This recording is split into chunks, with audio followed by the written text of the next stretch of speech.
ఒలికలపూడి శ్రీనివాస్ గారు స్థానంలో నిలబడి మీలాంటి అనుభవజ్ఞుడిని అధ్యక్షాన్ని సంబోధించే అవకాశం నాకు ఇచ్చిన మా నాయకుడు చంద్రబాబు నాయుడు గారికి ముందుగా కృతజ్ఞతలు తెలియజేస్తూ, నిన్న సభాపతిగా మీ పేరు ప్రతిపాదించినప్పుడు ఈ సభలో ఉన్న సీనియర్స్లో మీరు ఒకరు అనుకున్నాను. కానీ ఈరోజు మీ గురించి విన్న తర్వాత 7 సార్లు శాసనసభ్యులు, ఒకసారి లోక్సభ సభ్యులు, 4 సార్లు అంటే 16 సంవత్సరాలు మంత్రిగా పనిచేసిన మీకంటే అర్హులు ఎవరు ఉంటారని ఇప్పుడు అర్థమైంది. అయితే మనందరూ ఒక విషయం ఇష్టం లేకపోయినా మాట్లాడుకుంటున్న విషయం ఏంటంటే ప్రతిపక్షం గురించి. ప్రతిపక్షం, ప్రజాపక్షం, ఈ 2 పదాలు గుర్తుపెట్టుకోమని అందరికీ విజ్ఞప్తి చేస్తున్నా. ఇక్కడ మంత్రులుగా ఉన్నవాళ్ళు ప్రభుత్వ పక్షం, ఆ తర్వాత రాష్ట్రంలో 175 నియోజకవర్గాల్లో ఉన్న సమస్యల గురించి వినిపించే మిగతా వాళ్ళంతా ప్రజాపక్షం. ఇక్కడ ప్రతిపక్షం లేదు.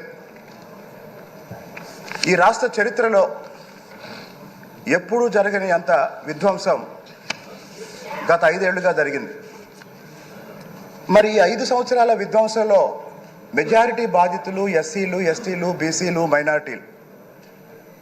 అమరావతి రైతులతో పాటు గత ప్రభుత్వ అరాచక పాలన వల్ల అంతకుముందు ప్రతి ప్రభుత్వంలో అమలు జరుగుతున్న అనేక సంక్షేమ కార్యక్రమాల్ని, అనేక అభివృద్ధి కార్యక్రమాల్ని ఎస్సీలు, ఎస్టీలు, బీసీలు, మైనారిటీలు పోగొట్టుకున్నారు, కోల్పోయారు అధ్యక్ష.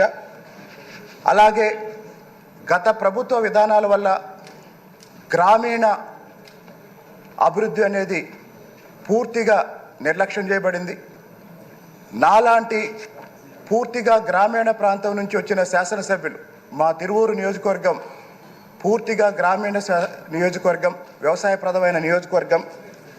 మరి ఏ ఊరు చూసినా రోడ్లు లేవు, డ్రైనేజీ లేవు, నీళ్లు లేవు. గత 5 ఏళ్లుగా ఈ ప్రభుత్వం అందరినీ నిర్లక్ష్యం చేసింది.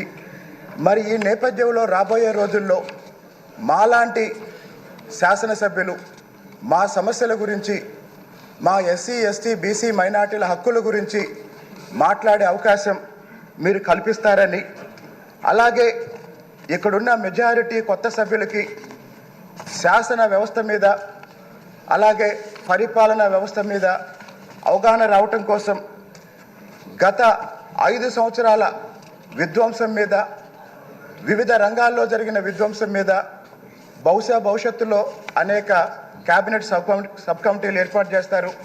అలాగనే కొన్ని కీలకమైన అంశాల మీద హౌస్ కమిటీలు కూడా రాబోతాయి.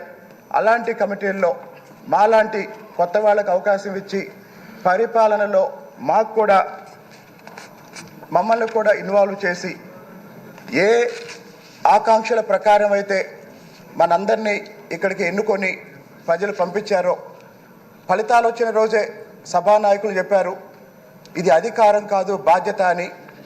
ఆ బాధ్యతతోనే నిన్నైనా భవిష్యత్తులోనైనా ఇక్కడున్న సభ్యులందరం ప్రవర్తిస్తామని మీ దృష్టికి తీసుకొస్తూ, నర్సీపట్నం నాయకుడు నవ్యాంధ్ర శాసన సభాపతి అయినందుకు మరొకసారి హృదయపూర్వకంగా మా తిరువూరు నియోజకవర్గ ప్రజల తరపున అభినందనలు తెలియజేస్తున్నాను.